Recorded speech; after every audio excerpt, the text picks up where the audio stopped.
A Model 3 rolling on the cheapest battery pack Tesla ever put in that car came back from 62,000 miles with 93.3% of its original health still intact. The same car, same year, same roads, fitted with the pack that cost buyers considerably more money, came back with less than 89%. Those two numbers sit side by side in the same dataset, collected by the same people, using the same equipment. Nobody planned for the story to come out that way. It simply did, and it has quietly rearranged what a lot of owners thought they knew about paying extra for a battery. The numbers come from Carla, a used electric vehicle trading platform based in Sweden, and the scale of what it assembled is the reason the finding carries weight. The company compiled 9,954 real battery inspections gathered continuously from 2022 through 2026, 4 full years of measurements taken one car at a time as vehicles passed through its hands. A sample that size, stretched across that many seasons, is large enough to wash out the flukes. One unlucky car can skew a small study. 10,000 of them cannot. What separates this from most battery claims floating around is where the numbers came from. This is not a manufacturer publishing figures about its own product, and it is not a press release dressed up as research. Every one of those readings was taken directly from the vehicle using dedicated diagnostic equipment, pulling the actual retained capacity out of the pack rather than estimating it from a dashboard range display. The benchmark chosen was 100,000 kilometers, roughly 62,000 miles, which is far enough into a car's life to show real wear and close enough to how ordinary people actually drive. 4 different battery versions were fitted to the Model 3 over the years, and all 4 ended up in the data, driven under comparable conditions in the same country and the same climate. The results spread out further than anyone expected. One version held 93.3%. Another landed in a band between roughly 91.5% and 92.8%. A third had slipped to 89.8%. The fourth, sitting at the bottom of the list, retained 88.2%. Same car, same mileage, same Swedish winters, and a spread wide enough to notice. The version at the top, the one clinging to 93.3%, is the least expensive pack of the 4. It is a lithium iron phosphate battery, usually shortened to LFP, supplied by KATL in China, rated at 60.5 kilowatt-hours and installed in the rear-wheel drive trims. Tesla did not choose that chemistry because it expected it to outlast everything else on the shelf. It chose it because it was cheaper to build, which made the rear-wheel drive Model 3 cheaper to sell. Durability was never the pitch. The version at the bottom is the one buyers paid more for. A 52.4 kilowatt-hour pack built on nickel-cobalt aluminum chemistry, known as NCA, manufactured by Panasonic, and treated as the premium hardware on early Model 3s. It finished 5 full percentage points behind the budget option over the exact same distance in the exact same car. That is not rounding error, and it is not a detail any advertisement has ever volunteered, which raises the obvious question of what is actually happening inside those 2 packs to produce a gap that size. The answer sits at the level of how the atoms are arranged inside each pack, and it is simpler than it sounds. Lithium iron phosphate is built around a crystal structure that behaves like a rigid frame. Every time the car charges, lithium moves out of one side of the cell and packs into the other, and that frame barely flexes while it happens. Iron and phosphate lock together into a shape that holds its geometry through thousands of cycles, so the pathways the lithium travels through stay open and unobstructed year after year. Nickel-based chemistry works differently. The structure there is layered, stacked in sheets, and those sheets have to expand and contract every single time the pack fills and empties. Over enough repetitions, the layers start to lose their alignment. Tiny fractures appear along the edges of the particles, and each fracture takes a small amount of lithium permanently out of circulation. None of it happens dramatically. It accumulates quietly, one charge at a time, which is exactly why owners never feel it happening until they check a number years later. The practical difference shows up most clearly at the top of the charging range. An LFP pack can be filled to 100% every single night without paying much of a penalty for it. Tesla actually recommends doing exactly that with those cars because a full charge helps the battery management system stay accurate about what it is measuring. Sitting at maximum voltage does not stress the iron phosphate structure the way it stresses other chemistries. So the habit that would slowly damage one pack is the habit that keeps the other one healthy. Nickel-based packs are far less forgiving about it. Holding one at a full state of charge puts the cell under sustained high voltage, and high voltage accelerates the chemical reactions that eat away at the internal materials. The same applies at the opposite extreme.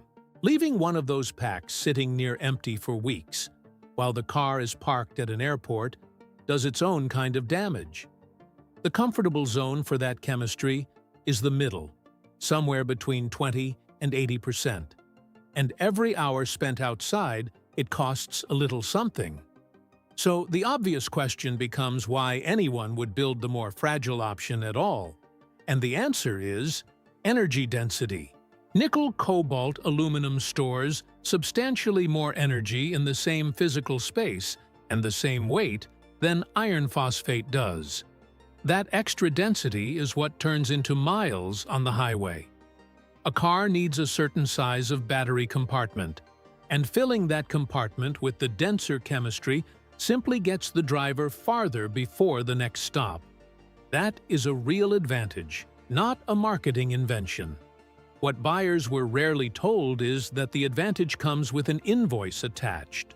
The higher performance was never free, it was borrowed against the long-term stability of the pack, and the repayment arrives slowly across the ownership period in the form of capacity that quietly disappears. A more expensive component built on more advanced technology does not automatically translate into a component that serves its owner better across 10 years. A single Swedish dataset making that argument is one thing, though. Whether the pattern holds somewhere else entirely is a different test. An organization called Voltest ran a separate study with a completely different sample, a different method of selection, and no connection whatsoever to the Swedish platform. It examined 20 Model 3s, and it deliberately raised the bar on distance. Rather than stopping at the 62,000-mile mark, every car in that group had already passed 100,000 miles, which pushes well beyond the point where most degradation studies lose interest. Higher mileage means more cycles, more heat, more time, and far less room for a healthy pack to hide behind a soft benchmark. The split that came back was wider than anything in the Swedish numbers. Cars running iron phosphate packs landed between 87 and 93% of their original health. Cars running nickel-cobalt aluminum packs landed between 71 and 83%. The worst LFP result in that group still beat the best nickel-based result by 4 points, with no overlap at all between the two ranges.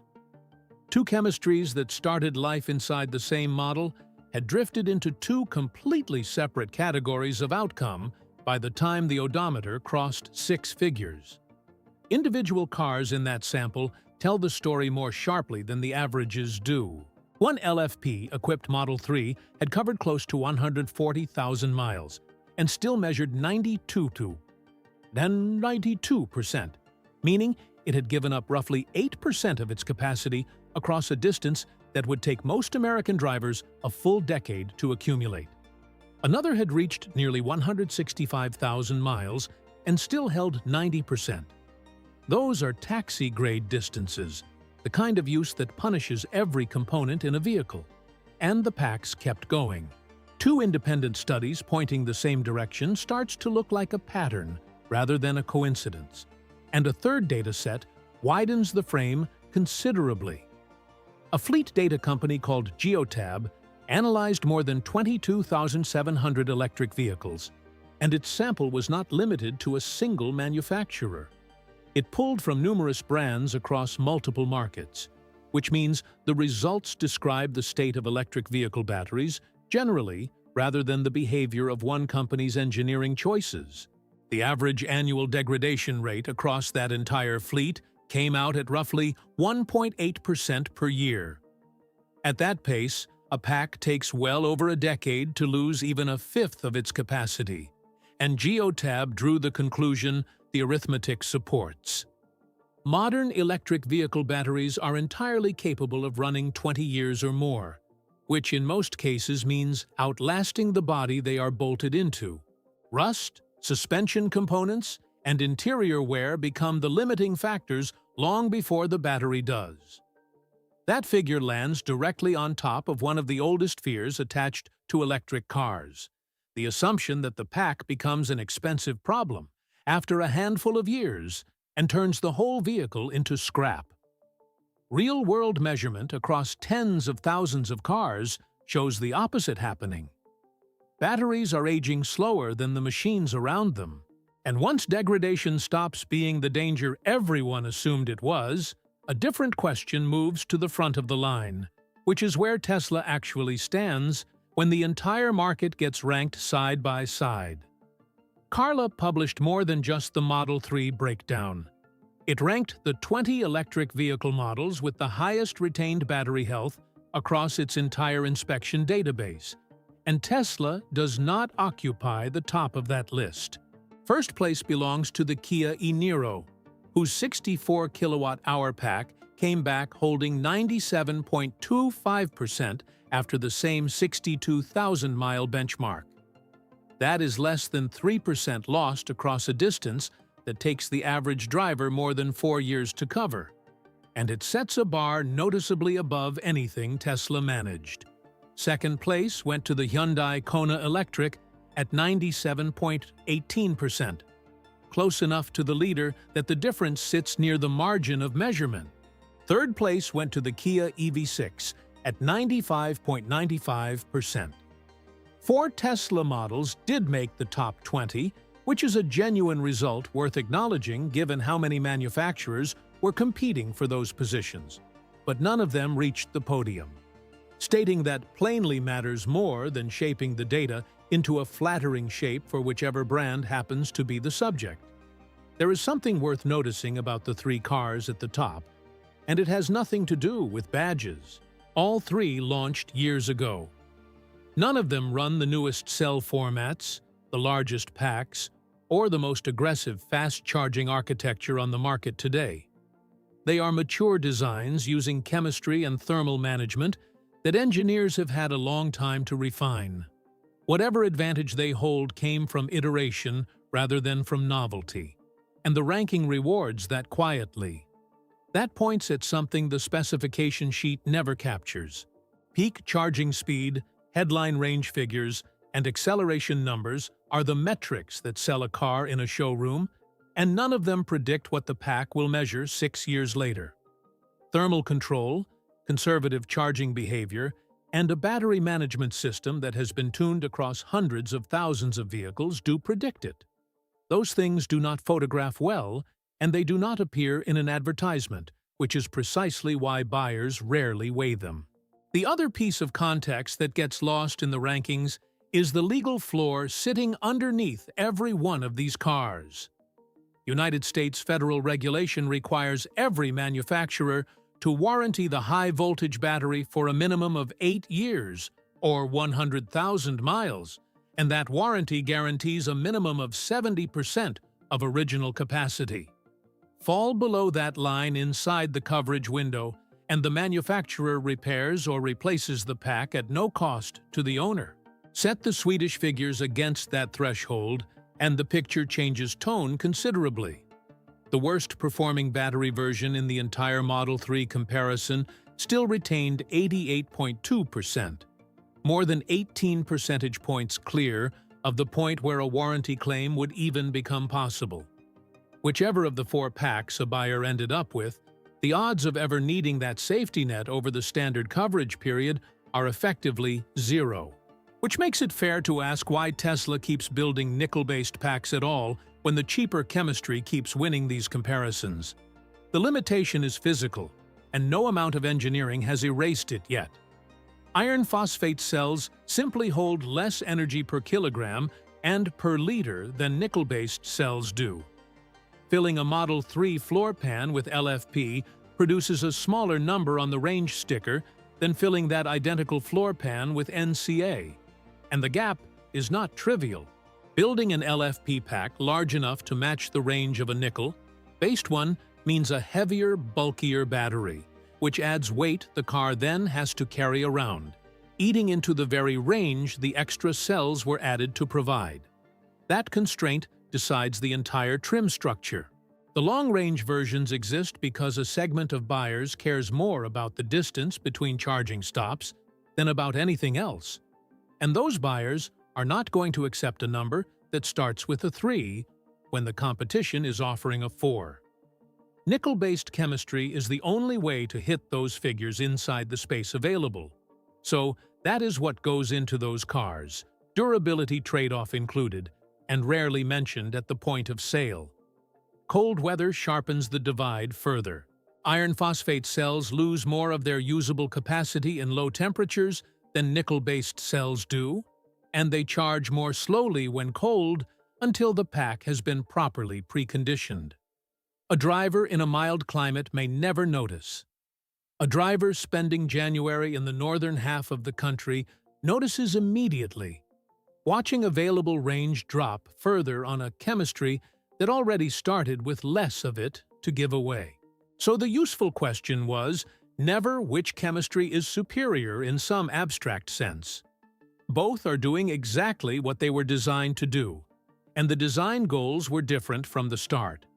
What actually matters is which set of trade-offs lines up with how a specific person uses a specific car, because the same pack that performs beautifully in one household will underperform in another, 1-3 streets away with a different daily routine. Somebody who drives mostly around a city, covering 30 or 40 miles on a typical day, and who plugs in at home overnight is close to the ideal case for iron phosphate. That driver never needs the top of the range, charges to full every night without consequence, and pays less for the car in the first place. The chemistry that looked like the budget compromise turns out to be the better engineering match for the majority of driving that actually happens. Somebody whose work involves regular travel between cities, covering 200 or 300 miles in a day, and relying on public chargers along the way, is served better by the nickel-based pack. The extra range removes a real constraint from their week. That driver simply has to adjust the habit that goes with it, keeping the daily charge limit around 80% and reserving the full charge for mornings when a long trip genuinely demands it. Charging behavior, though, is only one of several habits quietly deciding how these packs age. Frequent high-power, fast charging is the habit that does the most damage across every chemistry on the market. Pushing large amounts of current into a pack generates heat, and heat is what accelerates the chemical reactions that permanently consume active material inside the cells. An occasional stop at a fast charger during a road trip costs almost nothing measurable. Relying on one as the primary method of refilling the car, several times a week, every week, compounds into a difference that shows up clearly on a diagnostic report years later.